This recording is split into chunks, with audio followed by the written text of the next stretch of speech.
বাংলাদেশের সকল মানুষের প্রিয় নেত্রী বেগম খালেদা জিয়ার এই অবস্থায় আল্লাহর কাছে তার সুস্থতা কামনা করছি।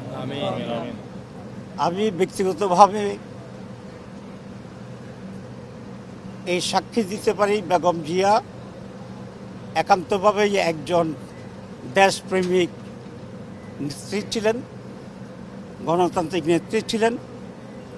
ওনার আপসহীন রাজনীতির কারণেই বিগত 15 বছর যেভাবে দেশটা ভারতীয় দখলে গিয়েছিল তার অনেক আগে চলে যেতে পারত।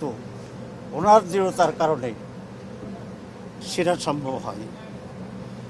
আজকে উনি কোনো দলের নেত্রী নন, উনি সমগ্র মানুষের নেত্রী। ওনার প্রতি আবেগ ভালোবাসা আমাদের আছে।